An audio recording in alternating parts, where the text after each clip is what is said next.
Looks like we got our BP panel discussion people coming on now. First and foremost, we got Alexandre Bourget of EOS Canada. And JT at EOS the World, I believe, right? That's right. Well? Welcome, guys. Yep, Alex, you sound good. Very good, thanks. Welcome, guys. Here comes the party. So we have 6 total block producer candidates and Mr. Cox coming on as well. Woo. And this should be a fairly open discussion. I think we're going to learn a lot about what the launch may look like and everything else. Guys, here comes the party. So we have 6 total. I think we hear some feedback. Someone's listening to the YouTube channel right now. This should be a fairly open discussion. I think we're going to mute your YouTube channels, please. My bad. That's all right. No worries. I like your EOS shirt, by the way. I actually have my headset and all of that today. No worries. Muted.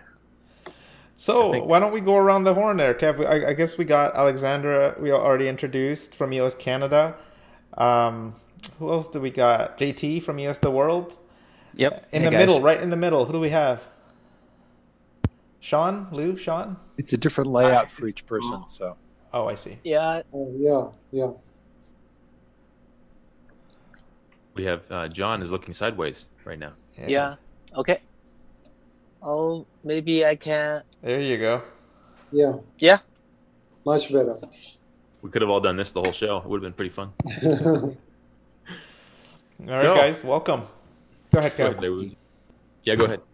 Yeah, welcome, guys. So this is our first BP panel. We'll probably we're going to start another one next week. So we chose. I guess it was arranged. I don't know how you guys arranged this, but you guys within your groups arranged this, and we're just here to facilitate.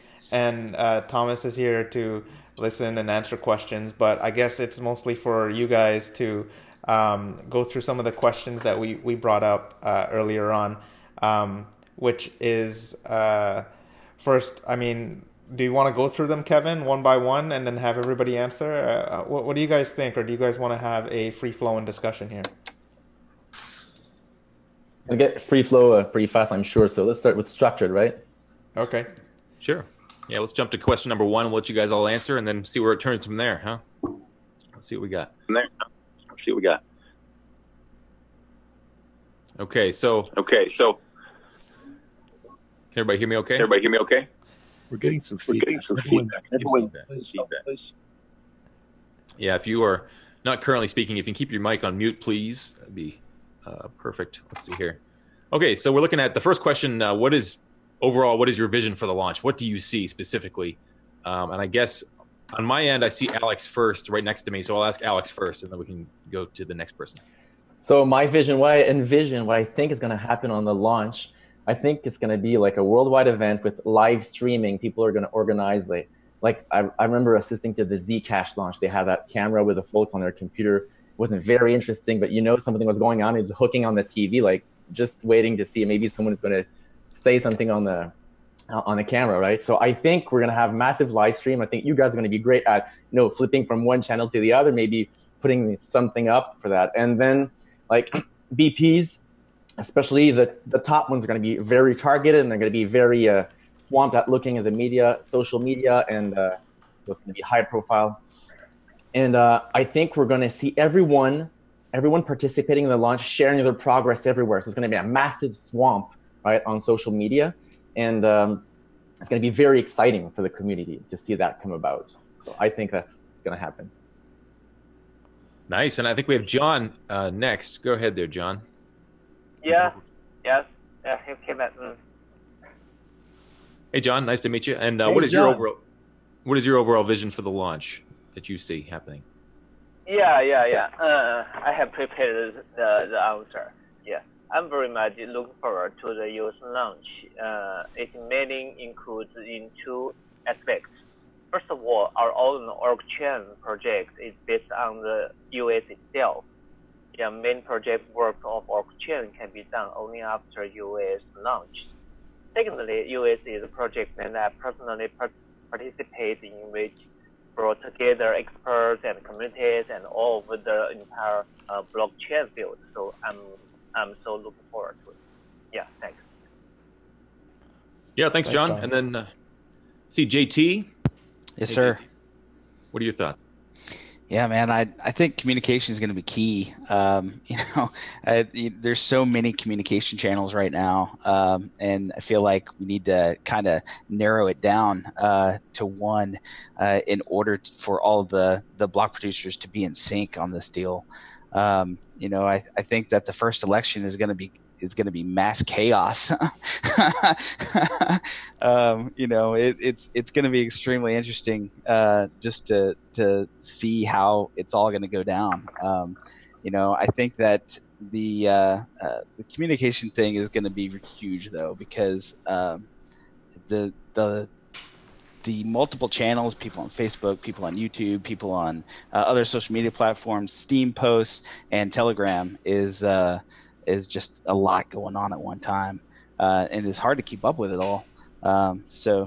It's unfortunately for me, I'm going to have like 4 monitors and 6 different communication channels up just to try to catch everything. Probably in a bunker somewhere, right? For the security. Yeah, exactly. We should make sure we introduce everybody as well. So JT, you're from EOS the World, and where are you located? Yeah, so EOS the World is actually headquartered out of Puerto Rico. The majority of our team is in Puerto Rico. Myself, I'm in Central Texas. Okay, cool. And of course, Alex, we might as well go back and wait. Alex, I think we know where you're from. Canada, Montreal. Yes, great. And John, where are you located? Sorry, I didn't catch what you say. We were just going back to introduce quickly where are you located right now? Where are you from? Yeah, I'm from China, Beijing. Okay, from Beijing. Perfect. Yeah. All right, and Eugene, what is your vision for the launch there?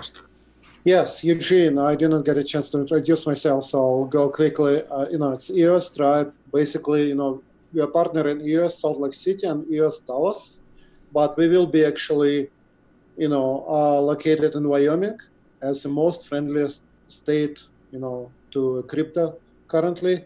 And so my vision, I have been in software development, for about 20 years now, and I have launched different systems.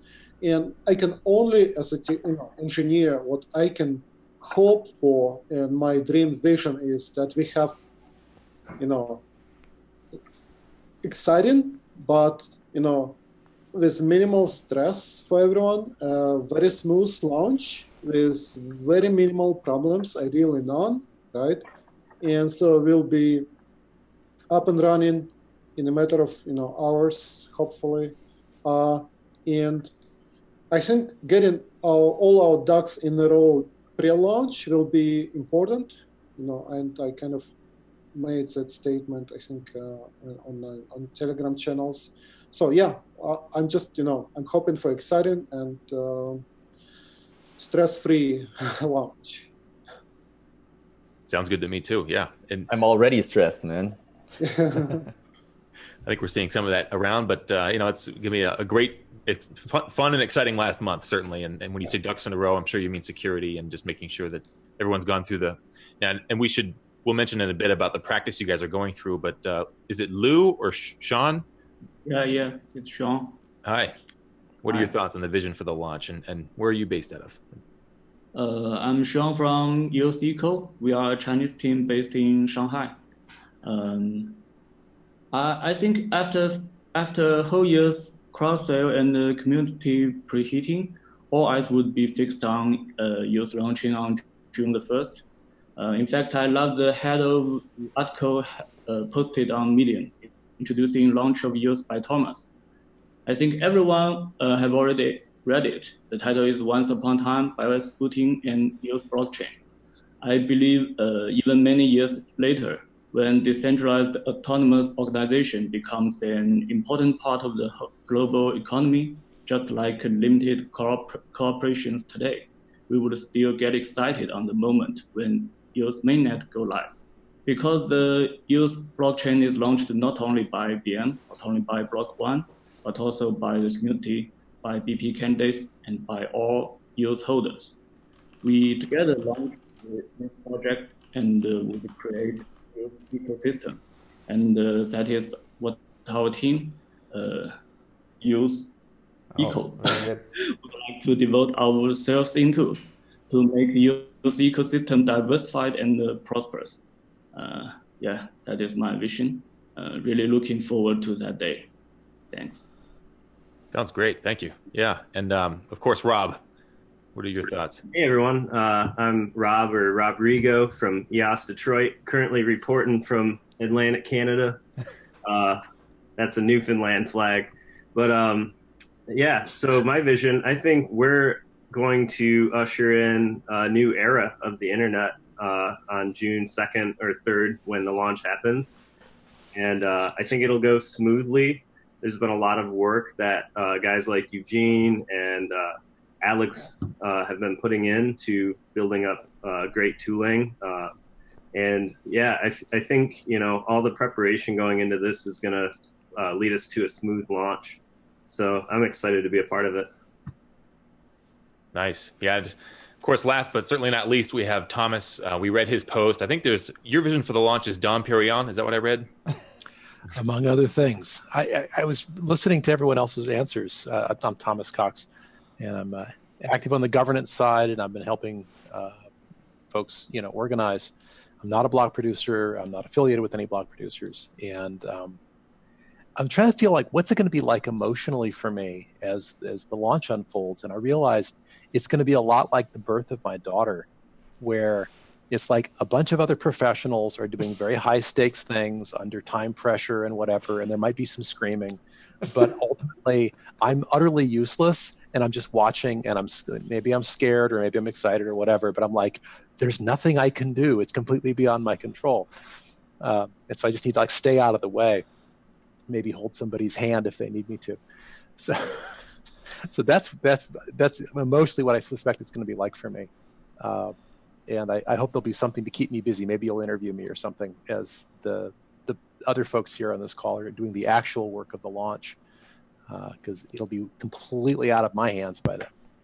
And you'll be packing for vacation, right, Thomas? Going on vacation the 9th.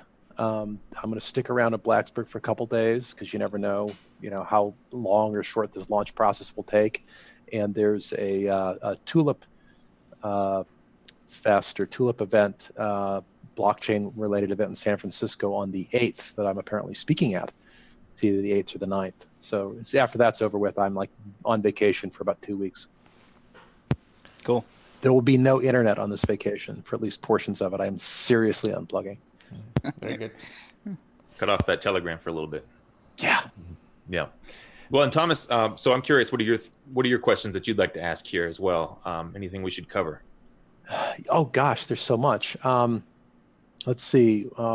In terms of block producers in general, I'm curious how each of you view your responsibilities to the community. I know there's going to be some stuff's going to pop up where we're going to be like, oh wait, governance didn't cover this, and of course the block producers have their superpowers. With 15 votes, they can do kind of anything on the chain. And there's going to be some gap where it won't necessarily be obvious what to do. And I'm wondering how each of you, do you have a thought process? Do you have like maybe a protocol you plan to go through? Do you have a document you've written in terms of what you'll consult or what values will guide you in the occasional murky days ahead when something pops up that it's not necessarily black and white obvious what to do? So maybe you can take it alphabetically. Kevin, if you'll call on each of them, I'll mute myself. Sure. Yeah, Alex, what do you think on that? There's so many things in that question, but so how I view the responsibility of us or a BP is, I think BPs are custodians of the network, and being custodians entails, I think, huge responsibilities because of the sheer value, of the whole ecosystem. And so that means like high security, very good monitoring, like technological solution. In the end, EOS is a blockchain, is a technical infrastructure. That's why, I think a BP needs to be very well versed in all the tech things it's building, understand everything. So another thing I see is like after launch, I'm sure maybe there's going to be a 0-day dropped on us, right? That means an exploit to some part of the code that has never been divulged, never been publicized anywhere. Someone has kept secret for a day like that, right? And so maybe that's going to come out and it's going to change, and we're going to need to change the code and hard fork very fast. Maybe, I don't know. So maybe we'll need to be like reading any future commit to make sure that, you know, we will compile this version or that version, and we can vet changes to the source code and then send them out and roll them out all in a synchronized way. We need to be very efficient, because maybe at that point some hackers are already, you know, working to exploit that thing. So, and I see a very big responsibility, a technical responsibility to understand everything about the blockchain as block producers. Yeah, maybe that's one part of the answer there. Sounds about right. I'm sure there's too much really to understand fully. Definitely.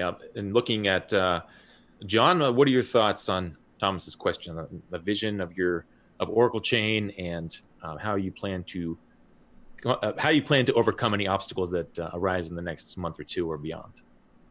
Okay. I think as a BP, first of all, the BP is a writer of the blockchain below. So I think the first principle is the BP must do the right thing. Then that means we, our org chain, will concentrate our task in the technology and the community. That means we will do a lot of things concrete to benefit the community. As a second, I think we should do more tests on the EOSIO, and maybe we can find the problem as soon as possible and solve it timely. So I think there are a lot of things to do before the launch.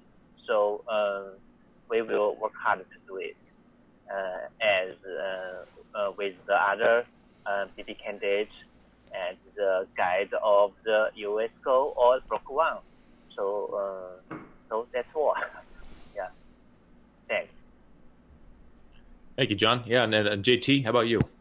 Yeah, I think besides the obvious of producing blocks reliably, I think that not only do we have a responsibility to the network, the security of the network, and security of our systems that we're hosting, but also we are to act as ambassadors for EOS and the spreading of kind of the knowledge base and the ability that the EOS network has. 7 out of 10 of EOS the World's team members live in Puerto Rico, which has been ravaged by the hurricane with $90 billion in damage. And a lot of what we're trying to do is to not only rebuild Puerto Rico, but also be ambassadors for the entire network to the world. We've got boots on the ground in several different continents, and just working towards education and bringing people to the platform. Nice. Yeah, and sounds like you're almost saying we should come together and make sure we look unified, especially to the outside world. We don't want to look foolish here as we try to launch, and exactly none of this infighting and stuff like that. Yeah, sounds good. And Sean, what are your thoughts there about about your vision, about how things should, about what your own team's vision in terms of overcoming any obstacle? Okay. I think BPs need to provide not only reliable hardware to make the mainnet strong, but also we should share quality content to EOS holders. For example, we bring Meetup, and we bring some services like register and mapping service to EOS holders. And we also need to encourage more developers to join this project to make the ecology better. Thanks. Yeah, thank you, Sean. And Eugene, what are your thoughts? Yes, thank you. So first of all, BP role, it's a huge responsibility, right? And I see us more as servants. We are giving birth to systems that will be much bigger than all of us, right? And I see this exercise almost like going to a battle. And I mean, we can plan all we want, but will be unexpected, circumstances that we will have to improvise and deal with. And we can only win as a team, right? When we put our egos aside and we just like work together in making it happen. One of the ideas that I had was we need to obviously do drills before we go to battle, right? We need to, go over this exercise over and over again, test security, maybe even pit one team against another, find the most technically, people and make them bad actors, right? Not just test happy paths, but actually try to launch testnet while a bunch of guys are actively trying to hack it, and that will provide us valuable information, that we will not be able to discover until we launch, and hopefully close all holes that we can, discover. So that's my 2 cents. It's interesting you say that. It's, I guess, part of what we're trying to decide here is how to best find the most secure block producers, or the ones who feel most comfortable or are the most qualified, rather, to launch the chain. And you're suggesting, putting teams against each other in a hackathon, a whole new definition for the word hackathon, I guess you could say. So that's an interesting thought. And Rob, what are your thoughts there? I loved what Eugene said about being servants, because I view the block producer role as an enormous privilege to serve a commons. So it's kind of like running for blockchain parliament, but you also have to have the technical competency on your team to actually do it. And so, things will always come up that we aren't expecting, and we have to be able to roll with it. The block producer should have secured communication channels.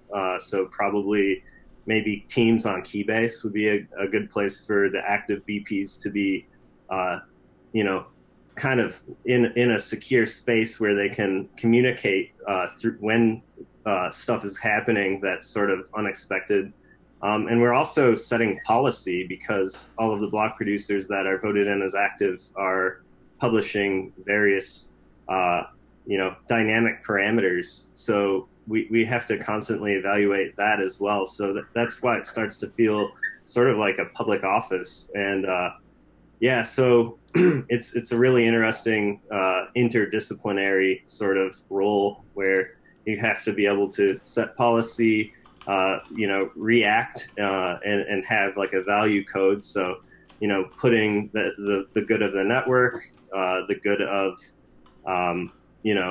of all of the EOS holders above and beyond like yourself. And there will be hard decisions. And I think a lot of them will have to be made on a sort of case by case basis to see, what's happening. And, there will have to be a lot of thoughtful discussions when those things happen. So it's a very exciting thing to be a part of. I think the next couple questions were about the challenges and the security risks that we may face here. Of course, Thomas, I would like to hear your thoughts on that. It'd be ideal. And hopefully we can just open the floor here and let you guys have kind of a freewheeling conversation about risks you see and security, what we need to plan for. And of course, one at a time, please, for speaking. But Kev, can we give John a chance to answer the last question? I believe he didn't get it. Oh, John from Oracle Chain? Yeah. I think he went second. I think he... Oh, okay. John, did I skip you? I'm sorry, John. Can you hear me okay? Maybe. Okay. You still there, John? Oh. You said any questions to Thomas? Yeah, so I think we'll go into... We already asked about your team's vision for overcoming any obstacles, the question that Thomas had, I believe. Just wanted to make sure that we didn't skip you. Yeah. No, he was second. You're correct. Okay. Thomas, go ahead. Yeah. I am wonderfully unqualified to even ask a question about computer security or network security. I do have some concerns about various forms of phishing and ways in which the block producers can be spoofed with fake arbitrator orders, fake emergency freeze orders, things like that. And I'm wondering if you guys have yet had a chance to think about what your operations manual is going to be. Are you going to do, handle emergencies 24/7, or is there going to be some kind of rotating thing where there's at least 15 people on duty around the world? I mean, this gets really operational really fast, and I'm wondering what prep you've already done, or what you foresee needing to be figured out between now and June 3rd. And we'll go ahead and open it up for you guys to have a back and forth. So go ahead. Maybe I can start there. So there's a few things. I'll let the other goes. I'm always first. Go ahead, you guys. He's handing off the baton. Who else wants it? All right. Yeah, as for ops, I mean, these have to be highly available, resilient systems that we're running. So we're going to need people on call. We're going to need alerts and health monitoring over our system so that we know when our nodes aren't healthy. And there's going to have to be some, very specific, like sort of chain of custody type of processes probably for executing an arbitrator order, for creating systems of multiple checks to make sure that everything is valid, and probably checking the order against the rest of the active BPs that are implementing said order to make sure everyone's matches, so someone isn't, as Thomas said, being phished. And so, yeah, there's probably going to need to be some special way that arbitrators or arbitration forums themselves sign an order, and we verify that it was signed by the forum cryptographically, so that someone, Joe Schmo, can't just socially engineer all the active block producers to get his evil arbitration order processed. So as for like the specifics, I haven't put a ton of thought into that, but it's definitely something that we'll need to consider. Thank you. Whoever wants it, go ahead. I have a few points here. So what we're trying to do and what we're doing to, for after launch, we're working on some monitoring tools because, there's going to be a lot of transaction going back and forth, and we can offer, it is our goal to offer a service so that people can register an email and an SMS for us or someone else to watch over their accounts. And if there's any transaction over a certain amount, right now there's no bridge between the people and the blockchain. The blockchain goes through the peer-to-peer network, right? And people are not listening on the peer-to-peer network on their phone, right? So we want to bridge that and offer people to be able to say, okay, I want to receive notification for that type of action over that amount. And so they could eventually come back to their wallet and cancel some accounts. So these are things we want to provide as a service. And there's also, you're talking about arbitration. I would really love to see the technical details of the implementation of arbitration, what needs to be signed where, what piece of packet arrives where. Because, until then, it's very difficult to say, okay, this is the system we're going to build around it. This is the process we're going to build. Because it's not even clear to me today, like, do I have an account name or don't I have an account name? Do I have an address? Like, is the address collected by someone I trust? Do I have a trust party? So eventually also maybe someone could register to some properties. And so we would KYC. We would check their identity, and then we would honor arbitration requests when they send them, because we need to verify that real people. Because when we're bringing, and that's an awesome feature of EOS, when we're bringing a few millennials, of people transacting together through contracts, that's the beauty of EOS, I think. Well, we need to have, similar processes as perhaps there was before, human processes where trust is established and is outside strictly code. That's one of the value proposition of EOS. So before we know the details, it's difficult to build the structure, although our team is very well connected with a few legal entities here in Montreal and around our startup ecosystem. We're folks from the startup scene in Montreal. And so we're going to have solid legal counsel and some people who have done either elections or other types of arbitration. There are people who know that, and also specialized blockchain teams that the law firms we're consulting with. And so hopefully we can be very fast at, figuring out a way to bridge the tech side of it and the human side of it. And then you ask about what are we doing, other than just producing blocks. We're working today on key ceremonies. Like if we want to secure our keys, we need to have processes. Those are human.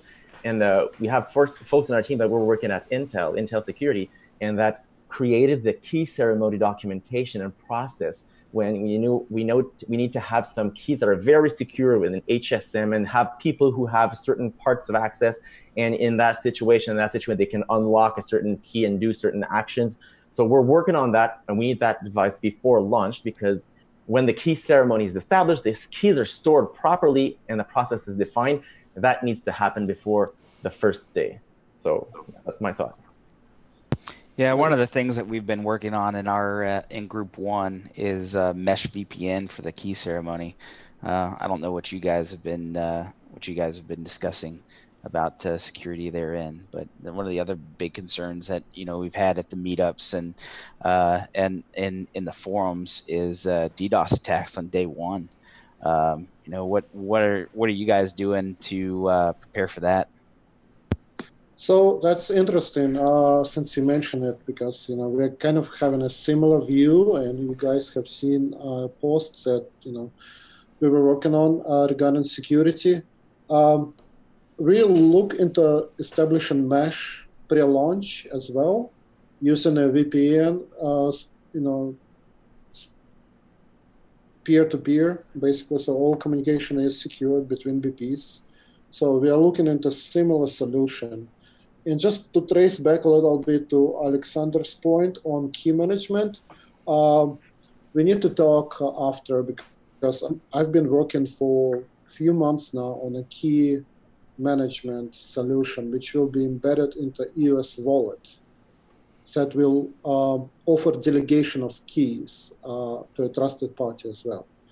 So we can chat after. But yeah, so security is key. DDoS attacks are, easiest to implement, right, on a server, and also probably hardest often to fence off. So we need to have the right infrastructure in place to make sure it doesn't happen, right? It doesn't affect us.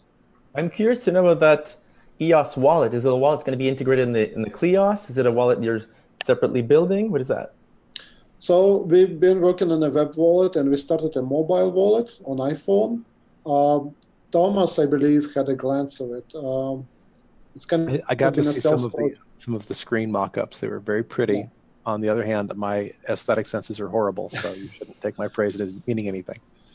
But the idea is to basically to marry blockchain and PGP cryptography to securely encrypt and store private keys on a blockchain in a retrievable manner, and also use existing server key infrastructure for PGPs that existed for a decade now to delegate access to a trusted party. So that's I'll share with you a link, but that's just a cheat of, basically, here's the slogan. It's a last pass on blockchain, right? And we also extend it to any other blockchains, because EOS has a safety net built in when we can recover keys easily for EOS. But it doesn't exist for Bitcoin. It doesn't exist for Ethereum, for other crypto coins. If we expand that offer to other wallets, to be used, then we make we create an extra use case for EOS, right? We attract more users to the EOS platform. So that's basically a quick introduction. Are you guys going to have some kind of hackathon on that wallet? Because that's one of the other concerns. Actually, we were talking with Thomas at the meetup in Austin a couple weeks ago, was just the lack of hackathons against EOS wallets, and just a lot of concerns about vulnerabilities there. That's actually a great idea. We have been really spread thin in terms of resources, so we had to hire an offshore team to help us with development.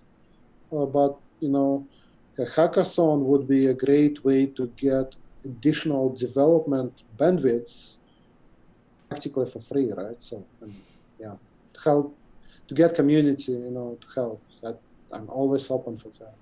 Is all that software being developed, Eugene, is it open source? Is it something we can share? It will be open source, yes. Okay. It will be open source, yeah. The web wallet is already open source, and I can provide you Git repository, and it's actually very easy. It's ses.network. That's where you find all information and links to Git repos. Yeah. And let's jump over to we have John and Sean as well. We're talking about security and what we need to prepare for and how to do it. John, what are your thoughts there? Yeah. Actually, I think the security of the EOS is beyond two aspects. The first is EOS IO software mechanism. I think that is the more test of the EOS IO itself. As we know, from the Dawn 1, Dawn 2, and Dawn 3, the technique specific has changed a lot. So I think there are a lot of things need to do. The second is security of the BP node. Yeah, we must to defend on the DOS attack or DDoS attack because the EOS has there is a lot of value on it, as we will know. So I think we must do a lot of things. I mean the specific technical things such as flow cleaning, or other ways to solve it. And after all, I think there is another thing to do. So if possible, I think we maybe introduce some traditionally internet security company who is willing to invest their manpower and capital in the EOS field. Yes, and our chain are try to relate such kinds of companies. So when we have the final cooperation, maybe we can announce to the whole community. Yeah, thank you. Very nice. Yeah, and Sean, what are your thoughts as well? Okay. Our engineer team has provided some solutions for the risk. We would prepare API server for the users and the BP reboot plan when fell down, and we use BP monitor to get updated information. For DDoS attack, our engineer suggested between the BP nodes, we use P2P connection with whitelist, and do not open HTTP port for BP, and the users only through the API server to visit the BP nodes. And from operation view, I think we should bring more, share more information to the EOS fans to let them get right information from the correct origin. Thanks. For security, yeah. And we'll open the floor again if anyone has responses or would like to expand on points. Go ahead. Or Thomas, you have any further thoughts there, Thomas? I have a question for the block producers. What is, for me, and you can be the same thing with each other. You don't have to be unique answers. If you say, yeah, me too, that's fine. But what are one or two things that you would like to get from block.one between now and the launch to help you with the launch, or help you with, operational stability after? If there's something you're like, oh gosh, I really wish blank, or something along those lines, just take a minute, think of your answer, maybe write it down. Yeah, I mean, mine right off the top of my head is just multi-node block producer ability. We're going to have independent point-to-point links between our data center locations to keep boxes in sync, but the software right now doesn't support multi-node, as far as I know. Maybe somebody's working on it, and I just haven't been privy to it. Maybe one of the other guys want to jump in on that. But what do you mean multi-node? The ability for us to be running the same block producer nodes with the same keys at disparate locations, and if we take one down, the other one automatically pick up. Mm-hmm. I think. Can I add? That's very important actually feature for backup and resilience of nodes. Let's say even if you have a server at a data center and something unexpected might happen. Let's say the whole city loses power, including data center, right? We are thinking about having a backup node at a different geographical location, right?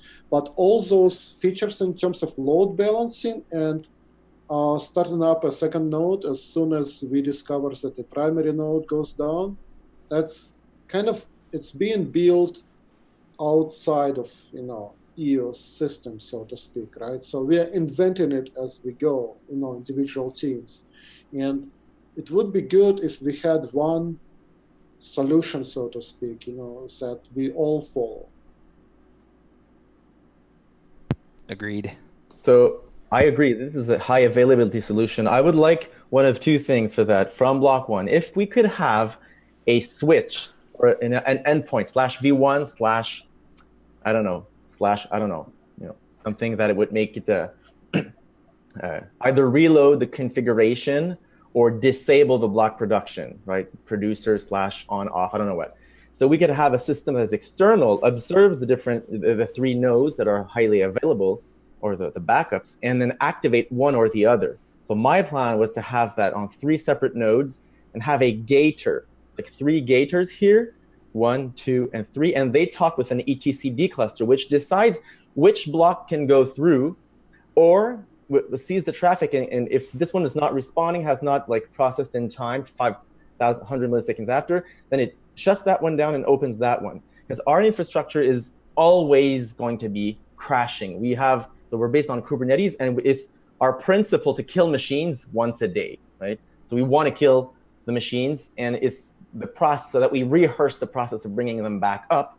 So maybe we'll schedule that chaos monkey not to be in the middle of one of our rounds, but we want to be rolling so we can test that thing flipping.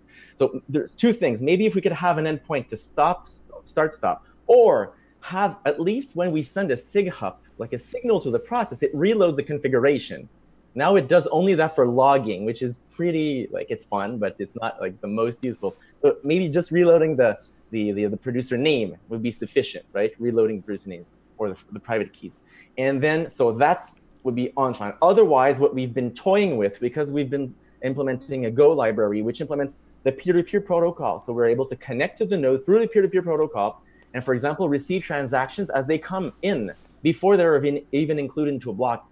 And as a side note, this is very useful for monitoring the network, right? Because we're a peer on the network, and we can see transactions flowing and compute if block producers are including them, and sort of rate the different block producers if they're doing their job properly. So, but that aside, it's very useful for us to see the blocks that would be coming from our 3 nodes, and then decide using a small etcd server again, let go through only 1 block.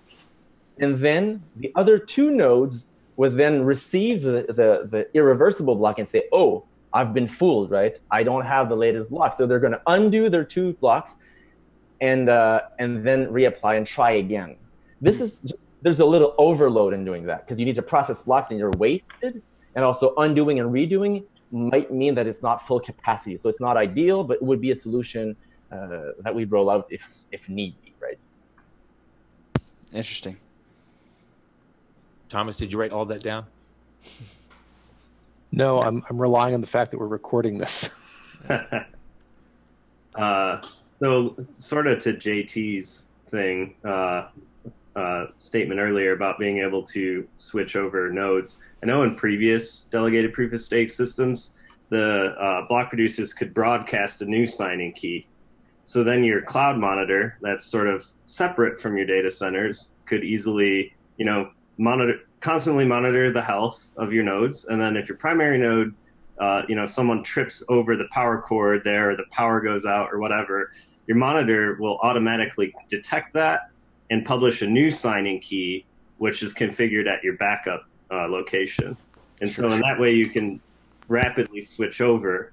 I haven't played around with that quite yet in EOS. I've been doing a lot of other sort of orchestrational stuff insofar as our team, but I assume that that hasn't gone away and that you can update your signing key, which would enable that that ability to switch over fairly rapidly. Maybe not as clean as what you've described. As for my question for block.one, or what we really want, and I know Thomas is working really hard on this, but I guess I'll just say it to reemphasize it. I know that Thomas said last week, I think it was late last week, that the BP standby revenue model is sort of in flux right now, but that's going to be very helpful for our organization in planning and sort of, figuring out how we can spend the funds that we have to operate. So we're really looking forward to that. And I'm looking forward to sharing it. I had a long talk with Dan on it Friday, and we talked again today. And I believe we'll be publishing the final, I would say unchangeable, but hard to change version in our upcoming code release, which I think might be this Friday. It's soon, and it should be final or close to final. Awesome. Thank you very much, Thomas. There's one other thing I'd like to have from block.one, and I think Dan is already aware of that, is to have an out-of-process signing process. Like right now, the private key is inside the node EOS process that does the block production.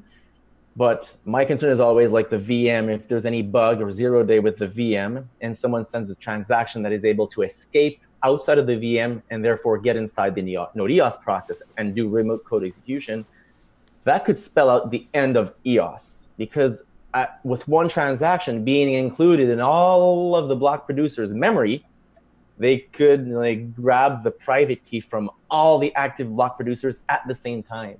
So, from having an out-of-process would at least or calling a different server or at least a different process would allow, for a little bit of protection of that private key, which is very sensitive. It signs blocks, right? Yeah, I know we've been talking about that. Thank you for mentioning that again. Okay. Okay, guys, let's move on to the next question that we have. So we know that you guys have had some time to spend and get to know some of the other block producers in your randomized groups, which was initial set of groups that was randomized by EOS Go team members, Katie and Top K-pop, and they have put you guys into groups, and you're sort of getting to know each other and working together. Which teams do you guys see that you kind of have confidence in? You kind of go, okay, those guys got it going on. I learned something from those guys. We'll keep it open for this one, and you just answer. Go ahead.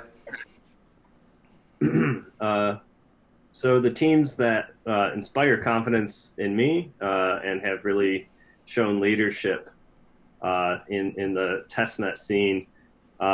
And this is not a complete list or anything, but EOS Sweden, so Eric, EOS 42, Charles, EOSCanada with the EOS BIOS, which has been a really clutch tool.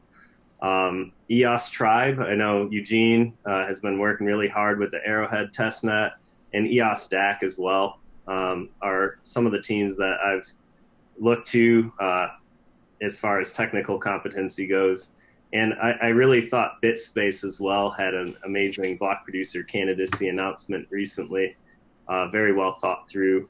And EOS Asia as well has inspired a lot of confidence. So that's my list. It's quite a list, Rob. Thanks for that.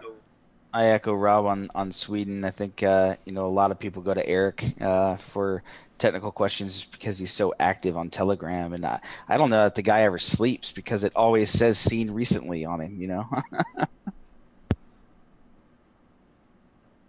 So, I've been working on that BIOS boot tool, and we've been put in small groups, and I haven't taken so much time, to orchestrate things in the small group because my time has been swamped and consumed and trying to orchestrate something that works for the whole world.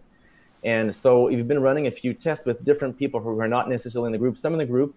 And I would like to shout out to I don't know how to pronounce it, so I'm so sorry, but Zhao Yu from EOS Leo Meo. He's been working a lot to help, he joined the limited session, he tried, he understood it, he ran it, and also he organized session with, to disseminate that knowledge he acquired with the Chinese community, and he translated the README into Chinese. And so, I'm super stoked at that. Like, that's really helpful because it's difficult if we want to orchestrate. And I'm proposing a tool with that. It's not by any means the definite answer. I'm trying to advance things with EOS BIOS. I would welcome any contribution. I would like to shout out also to EOS Tribe and EOS Sweden, who did a great write-up today. They released that talking about the meshing network that influenced my my design there. I think it's a great idea to mesh network before the launch. There's some constraints there to be put, but so shout out to you guys, Eugene. And I've seen great things also come from Oracle Chain. These guys have developed things like the Pocket EOS. Is that you guys, right? Like solid coding. There's folks also from Mithril Coin who developed a Java library using like all the unpacking all the low-level stuff of, but they might not be running from Block Producer. And the other guy I want to shout out is Paolo from Bitfinex. He came also on the BIOS boot channel, and he listened in and discussed. He proposed he identified weaknesses in the things I was proposing, and proposed that we go a little bit more distributed instead of with that new discovery URL mechanism for everyone to sort of start voting publicly for BPs and creating a graph of the network. And so just today, I've been sort of rewriting big chunks of EOS BIOS to have it hold on top of IPFS. So it's going to be good for DDoS protection when we do launch. We're going to publish things through IPFS, so it's going to be very difficult to smash down. And it's going to be also a very easy way to publish in a unified way. Publish some data, for example, the contract, an updated snapshot, an updated boot sequence if we want to change the order of steps. So and also the discovery for the people. But that's it for my.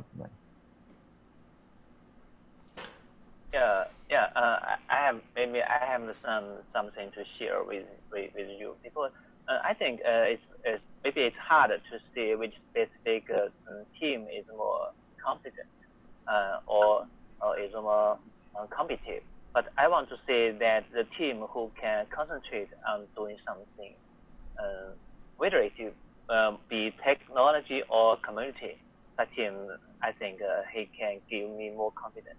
That means, as for us, Org-Chain, we have built and released an open source tool named EOS Dev Helper to help the programmer to build the EOS wallet or exchange more easily. I think that's a contribution to the community. And I think maybe another two BP in China, that means EOS Gravity or EOSCanada, they have do a lot of things in the community. So I think they also do a lot of things to the EOS community. So I think so technology or community. So if the BP can concentrate to do their jobs and maybe for a long time, so I thought, oh, it's okay. Yeah, that's my answer. Thank you. Can I go? Yeah, go ahead, Eugene. Thank you. So first of all, number one for me is always Eric at EOS Sweden. We've been working together for several months. I always like to say that Eric was running testnets before it became cool, Then EOS 42, those guys are great. EOSCanada, you guys been doing a great job for community, automating the launch process. So it will be a big help. Careers, I think, is very strong. And I would like to mention also Crypto Alliance, guys based in Ukraine, very technical. They run probably the biggest jungle testnet. They've been finding bugs and fixing it. They've been working around the clock. So those guys are very technically savvy. I know that many good technical teams in Asia. I don't remember all the names, but I know we have some strong BP candidates in Asia as well. So yeah. Okay, we also would like to mention some BPs like EOS Go and EOS Gravity. This is from opinion from our operation team. They think these two teams do a lot of organization work, and everybody knows them. Like EOS Gravity, they do a lot of promotion job in China. And our engineer team especially mentioned EOS Crypto Line because it provided a jungle testnet. They feel really this work is really great. Thanks. Sounds good. Yeah, thanks, guys. And so we have probably about one more question here, and we have about 10 to 15 minutes more. So we're looking at next steps here. And of course, we're talking about the launch. We need the best possible community team of block producers. And you guys are the best candidates, of course. All the block producer candidates are the best people to decide who are the most technically proficient and ready to launch the chain in the most secure way possible. So in terms of what do you guys think? What should we do next to make sure that you guys are able to see all the block producer candidates, work with everybody, and determine who are the best top possible candidates to launch the chain? I'll tell you what I'd like to see, if I may. Oh, yeah, sure. I want to see a multitude of test launches. I want to see a multitude of test cases where the launch is deliberately flawed. And I want to watch Alexandre's code crush those things. I want to see, partial launch, no pressure, dude. I want to see some partial launches with some, deliberate segmentation of the network to see how that happens. And just a lot of exercise of the code, a lot of exercise of the some of the processes that we know that the staff will have to do, because block producers do things that are not automated. We've got this human layer, this governance layer, and the block producers have a special role. I want to see that happening. And of course, I'd like to help facilitate that as an external person as much as I can. I would like to copy that as well. I think it's time for drills. It's drills, drills, and drills again, to try to break it, to hack it, to whatever we can, just make it totally bulletproof, so we all have confidence by June 2nd. When we do it, it's not that we are doing it for the first time, but we are doing it for hundreds of times, right? And all those drills, they will show technical confidence of most teams and what we are all capable of, right? So that's the best way to discover it, in my opinion. If I may add, so what I see as the most challenging is we need to come into an agreement as to what we launch. We need to come into an agreement. What is the snapshot? What is the code of the different contracts, right? We need to come into an agreement on the chain ID eventually, and we need to find a way to do that very efficiently. To me, that's even a bigger challenge than running the node and making sure the node runs and killing it and see how it handles the disk storage and whatnot. Because the day of the launch, what I imagine is that the snapshot is going to be frozen. From that point on, it's going to be a challenge of we need to be fast, because we don't want other folks from the exterior world to say, we've launched the EOS net and join here, unless we're able to very fast tell them this is invalid because of that reason, you're not respecting this or that. Or we need to be the fastest and ship a network where everyone is together, all the strongest. And I think it's going to be like, that's why I devised the EOS BIOS orchestration and discovery mechanism as a way for BPs to publicly vouch for another BP, thereby creating a graph of like everyone, every BP participating to say, I think that BP is worth a 0 or a 1 or a 0.5 from 0 to 1. This way, everyone can deterministically have a list of BPs, and the topmost can start the chain. And there's no reward for that. Like, there's no real privilege. After that, votes will decide no matter what. It's a big risk, actually, because if you fall on your face, everybody sees it. If you're like at second tier and you aren't doing the launch, and you join, you might have the same mistake in your stuff, but no one sees it. Right. We want at least T-shirts, at least 3 T-shirts that we, 3 what? T-shirts. He wants special launch shirts if he's a BIOS guy, or if he's to do it, I at least have to. I floated that idea once upon a time, and now apparently it's taken root. I would prefer not being the BIOS boot node, but anyway, because it's a huge responsibility and it's going to be crushing. So yeah, I think that's the most challenging. But I don't know what the question was exactly, but that was my answer. Yeah, mainly the question was just about what are the next steps? How do we determine these groups? How do we figure out, how does everybody work together to make that happen? What tools do we need? All those kind of things. We need to congregate around one way to do it. Like what I see right now is different test nets with a few persons saying, okay, give me your information. I'm going to orchestrate it for you and you join.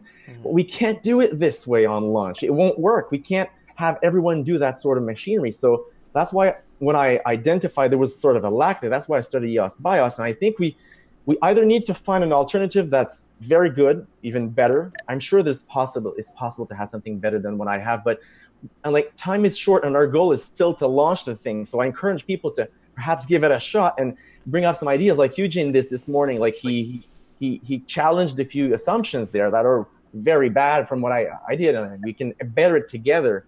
But we might not have that much time to craft something totally new. And I would love other people to jump into the design, help with code, and if not code, just support, right? If it's, So my point is, I think we can coordinate our efforts here, right? If we create and if we do some pre-launch work, like we establish a secure mesh network with secure VPN peer-to-peer connections, and we give people enough time to establish that mesh network.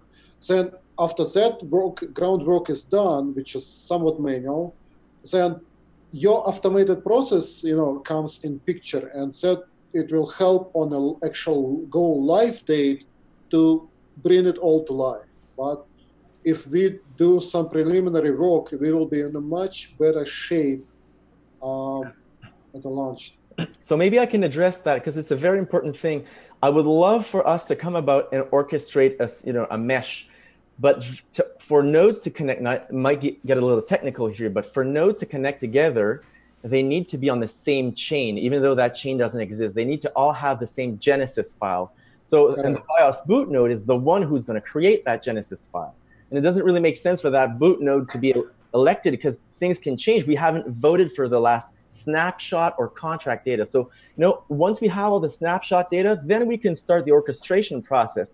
So really, there's a very short amount of time where we'll do that meshing. And if we do it automatically, deterministically with the tool, then it's all going to stick up together, paf, like very fast. It could take 5 minutes. And I think having VPNs in that will not necessarily help. If everyone starts giving each other an address to connect to, right, through secure channel or just like peer-to-peer or post it on Twitter, like all the BPs together in any case need to be able to sustain a DDoS after launch. Otherwise, the chain is dead, right? So everyone needs to have protection, and the distributed protection should hopefully allow for a living system. So if everyone starts meshing, at the moment the BIOS boot gives out that information, the BIOS boot has a few minutes to load the chain with a contract, inject the snapshot, and then so you'll have on the side there prepared a big network, and anyone could connect to the BIOS boot, or even better, the BIOS boot could connect to anyone and start pushing all the blocks.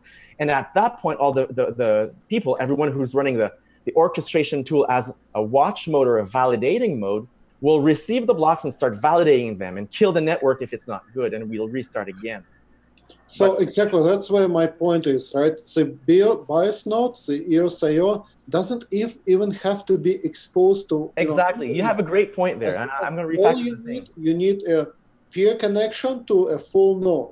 Exactly. One of the BP. They can even run on the same, machine or just like same subnet, basically. And you can establish that secure connection and just use it to just, basically just bring, just toggle BP, just, and start launch that real net, mainnet, and start block production, right? So the only caveat, we have to create Genesis before. Yeah, and if it's automated, it's not pricey. If the program does it all, and you've wrote the thing to start a mesh network, once we have discovered the whole network, and even everyone published their address, if they do that, what I'm imagining is that people will keep their address secret, okay? And then they'll be in different channels, and they'll start pasting their address to different places in a very specifically encoded way, just base64 JSON. And then you'll be grabbing them. So it's also very exciting because everyone who's establishing the mesh can do things. They're going to be active, copy and pasting, and then putting that in their process, and that will slowly build the mesh to whom they want to connect. And when they do join with the BIOS, the network is already established. I think it's going to be exciting, more exciting from a social standpoint, right? If we have that established. But I think is there a way to visualize this on a display as it grows? Because I want that on the live stream. Because I want to know when I'm popping my champagne. I don't have the time to code that. I hope all right. I bet I will get NS James to do it in an afternoon. You have a good hack. If we can get those green dots on the map, right? Just go to life, comes to life. Something like that. Yeah. It's a distributed process, though, so you don't have a central place to fetch that data, right? So you have, I think, the live streams of different people, and you can watch them do their thing. Twitter feeds or something, sure. Yeah, exactly. So, and the discovery lists, the discovery file for each BP lists their social media properties. So maybe we could have a Twitter list of everyone in there, so you can see the flow, only the block producers and a few Telegram channels. Maybe we'll congregate around one place. And when we do practice, because we're going to use those things during practice, right? That's why we need to practice using the tool. But Alexander, what's to keep multiple people from doing it at the same time? We're trying to boot multiple networks at the same time. You know what I'm saying? Yeah, I think there's many things for that. There's huge incentive to be part of the main net. You don't want to be on a small net that everyone ignores, right? And if you do that, you're provably not in sync with the rest, and maybe you're just not part of the big network. Because in the end, we need consensus. And the BP, we're competing, but we're competing for something that belongs to the community, right? So there will be maybe some attempts, people just trying to have a little network, but they won't have the visibility because you know what? The strong players have great marketing and they have a lot of influence, and that's part of being BP. So the other players, you want to be part of that network, right? Where you'll be, if you're not a strong player, you're going to be brought along with those folks. So I think it'll make up something that makes. I agree. That's a community. That's a social structure, a communities that we have built. That's a value. It's a blockchains that we launch. It's a layer on top of our community, which is big and worldwide. Whoever does it on a side, they don't have that platform. They don't have that community to support it. Now, they may do that as a phishing attempt. They may launch a fake snapshot and some fake BPs and try to get people to put in their private keys. Yeah, and also people might want to hack the snapshot and insert a few rows there. So the critical thing is, how do we agree on I've got snapshot? 1 million EOS. Look at that. Right, it's just a line. We need to agree on that. So that's why I want the EOS BIOS to have a diff tool. So if someone comes in and you see you're navigating the graph and you're discovering everyone's proposal and they just changed the hash they're proposing for a snapshot, well, you could say, what's the delta? What's the diff between what he is proposing before and now, or between what I'm proposing myself and them, right? It's very important. See, for the contract, for the boot sequence, we need the diff. It's going to be very fast-paced at that day, and we don't want to screw that. Right? Well, and before we go, let's make sure we get around the horn on the final question here. This has been a phenomenal discussion, I must say. It's kind of what we were hoping for, really, just to hear everybody sort of spitball and see what happens. So The last question, of course, was just about what do you guys see for next steps? How does this work for the next month or so? How do we get together? And I know Rob and Sean and John, what do you guys, and JT as well, what do you guys have to say about that? Sure. Yeah, so my answer to this question was sort of addressed by Alex as well. It's coming to a consensus on the standards that we adopt to get everyone that wants to be on the mainnet in the same place. So, getting everyone in agreement that, for example, EOS BIOS is a good tool. And also like having, hashing it out that, that tool could be improved in certain ways, like Eugene has suggested with Eric, and Paulo, as someone mentioned earlier from Bitfinex, also made suggestions. So how do the hard question is coordination, or the hard problem to solve is coordination. How do we make sure all the BP candidates on every continent are on board and all in agreement on like the process to take to launch it? And that's the hardest thing to do, I think. But I feel like there's good steps being taken in the right direction. And it really helps to have these neutral parties like EOS Go and CoreOS, and I think IMEOS is the other one that are sort of helping to coordinate their more geographic regions and sort of working together. So it looks like things are converging in the right way, but to me that's like the difficult problem to solve. So I would love two things. For example, if there's any other tool that satisfied the challenges of a launch, I would love to know as fast as possible. For two reasons. I don't want to lose my time building that if there's a better solution. And I really just want a successful launch. So if there's other things, like please tell me. And then if there's no other things, please disseminate that information. We have just a few weeks to synchronize on that. I think and I'll try to communicate as much as I can, like how we do that, what's the structure. I think it's a pretty fair system when people have autonomy to deploy their own BP information and their own way to vote on IPFS. It's really fair, and the program is just there to orchestrate that. But so like try it, and then not to please me, but just to have a successful launch. I was playing with it last weekend, and it works great. It's a great tool. And yeah, I'm hoping that we can get the rest of the community's buy-in to use it. I think we're on the same page here. We all want a successful launch. Right now is the time to just quickly flesh out ideas, quickly come to a consensus, and whatever community decides, whichever way we choose to launch, we are fully on board with that solution, right? But we just have to quickly flesh out a few ideas, make sure that it's the most secure way, and we don't leave any doors open. But at the same time, I just have limited time, right? So I can't do everything. It's an open source project, and I feel the pressure. Let me tell you, I feel the pressure already, and I would love help. And if it might not be the perfect solution in the end, right? It will not be perfect. Like I have 5 kids, one coming in. I have to sleep sometime, and I need so. I don't know how you do it. I have to. I don't know how you do it with 5. And before we leave, let's make sure we hear from John from Oracle Chain as well about the next steps. What are your thoughts there? Yeah, I think because we only have 1 month time, to prepare the EOS launch. So I think the most important thing is to do more preparations. I think we'd better to make some more emergency plans. So when something happens, we have the plans to solve problem or to face it. And I think we will need to more pre-launch exercise.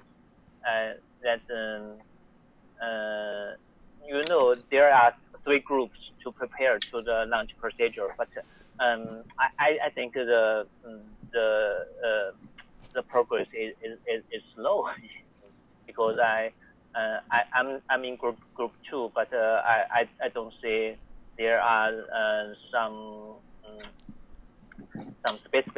things to prepare the pre-launch work. So I think we have 1 month later, and we must do something specific to make sure the EOS launch can successfully be done. Okay, we still need a lot of things to do. Sean, yeah, go ahead. Okay. Our engineer team raised some suggestions that it's better that block.one can provide official register service and voting system because now it has not been provided, and maybe some BPs provided the registry service. And our engineer team also want the ability to reboot from snapshot quickly rather than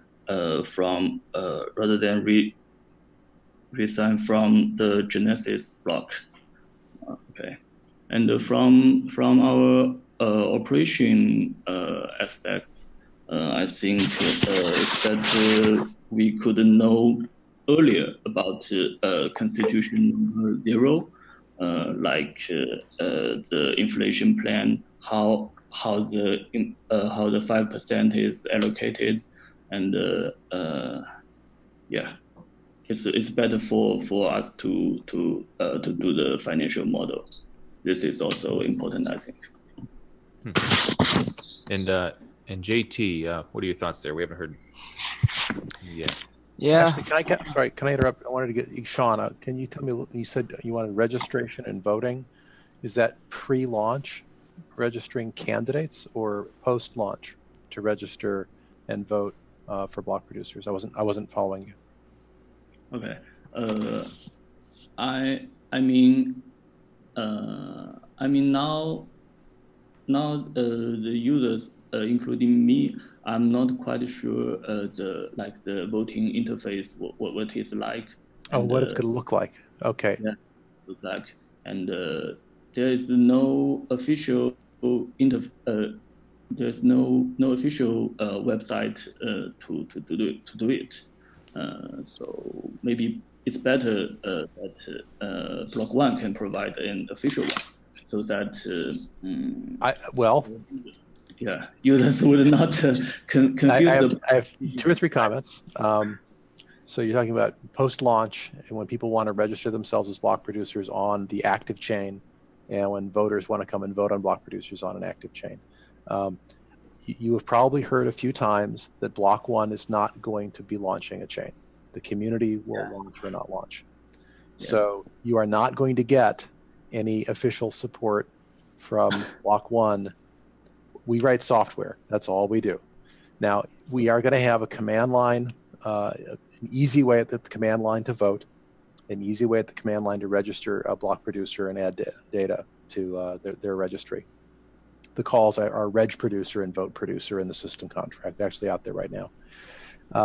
And I've been talking to some folks in the community who are working on a web-based interface to make it easier to vote and ways that might work. So I am optimistic. I think, well, the entire EOS community is optimistic, so a big surprise. I'm optimistic that there will be maybe a web-based voting interface provided by the community before June 1st. And as James just commented in the chat saying Eric is producing a registration contract. Sweet. What is that? A registration contract? A producer registration contract. And what does that do? We'll have to get more information from Eric. Tune in next week. Eric have been working on EOS portal idea for some time. I have reviewed his white paper, so I know there is some work. And JT, before we go, let's hear your thoughts as well. Yeah, I think that getting this thing off the ground is. I think the EOS BIOS is a fantastic tool. I've been messing around with it myself. I am more on the admin side than I am on the developer side. We've got a team of developers that I work with closely, so they would probably be jumping at the opportunity to talk right now. But just personally, I think that if we can I mean, I hate to say that like picking block producer candidates at random is the best idea, but I mean, it seems like it might be the best idea just so that there's not a fight. And we all know that, the people that start the network are probably going to be voted out in the first 126 seconds. So, or maybe not all of them, but maybe, I mean, who knows how many might be voted out, but there's not any first mover advantage that I'm aware of. Right, exactly. So that's why I think that picking at random might be best. Just saying, okay, this picking at random from a population of folks who have proven their competence at launching. Correct. Absolutely correct. That's why the current algorithm like reverse orders according to how people voted. Like it's a consensus mechanism. Like it looks like hash graph actually, but so people vote and it's reverse order with the total weight of people who voted. So this way, at least the topmost, it could be slightly randomized, but we're more certain that they're not going to screw a launch. Like if someone joins assuming that people's weightings are accurate, and of course these are block producers assessing other block producers. Yeah, but what do we have better? Like the game that there's zero incentive. It's like you're saying, who do you want to go to war with? You're not going to pick a clown. You're just not. Well, this has been a great panel discussion, guys. It's the first one we've done, and I think it exceeded my expectations. Yeah, I know that did as well. Me too. Yeah, same thing. This is great. Any final thoughts, Thomas? I'll let you take it away there. Hey, I wanted to say thank you to John and Sean. This is my first chance to talk to both of you. I am very honored to have met you. I hope that we will connect on Telegram and LinkedIn very soon. I'm already in connection with everybody else on this chat, but not with the two of you. So that I'm very pleased to have met you both. And honored as always to get airtime on EOS Go. Thank you, Bluejays and Kev, for your incredible service to our community. Yeah, absolutely. Okay. Thanks, guys. Maybe I can make a preview here, or Chen will open source another 2 or 3 tools in the EOS environment. Yeah, we can make some tools. We have released and open source the EOS dev helper, but we still have another 2 or 3 tools. Yeah, for more. Thanks. Excellent. Thanks, John. Thanks a lot, guys, and thank you for coming on. And have a good rest of your night, of course. I have one more final thing, if you guys don't mind. Sure. So I'm working with David P. from EOS 42. We were brought in on the Tulip Conf that Thomas mentioned earlier conference, which is happening the second week of June, so shortly after launch. But there's going to be a block producer summit. So if you're interested at all in sending representatives from your team, please contact me on Telegram and we can go from there. We'd love to have more representation from block producers. I'm a speaker at that conference as well, so I will be. Yep, Eugene's going to be there too. EOS Tribe will be represented. We just want to make sure to get the word out there, so that there's more opportunity for block producers. I will be there on one of those days. What is it? When is that? Where is it going to be? It's in San Francisco. If you go to tulipconf.com, you can read more about it. One of the events is a block producer summit for EOS block producers. So, yep, just want to get the word out there. And if anyone wants to get more info on that, David P. is sort of the lead guy on it. And I'm meeting with him later this week to get more information about what he's thinking. But we want to definitely have, a fair opportunity for block producers everywhere to come and hang out and discuss best practices and all of that. So, get in touch with me on Telegram at Robrigo or rob@eosdetroit.com. You can email me there too, and we can talk more. Nice. There you go. Nice. Thomas has just shared the screen. Yeah. What are the actual days for the block producer summit? Did you say? I think so. I'm pretty sure it's going to be either on the 7th or the 8th. We haven't actually nailed down the exact agenda of the conference yet. It's still it's still in flux. So it's going to be one of those 2 days. And then there's going to be a 3-day dev workshop as well for specifically EOS. And that'll be the following week. But Perfect. yep, let me know if you're interested at all. November 12th. We can talk about it offline. Just wanted to make sure everyone had a fair chance and opportunity to know about it and get involved. Hopefully it's a celebration party and the chain's already launched by then. Yeah, I think it could very well be. Yeah. Thomas, we don't recognize you anymore. You need to change that picture. Good deal. Thanks, well, thank you guys. Yep, this has been great. Thank you, guys. Yep. Thank you very much. See you later. Thanks a lot. Thanks a lot, EOS Go, thank for you. having us. See ya. And Okay. Thanks for Y'all coming later. on, guys.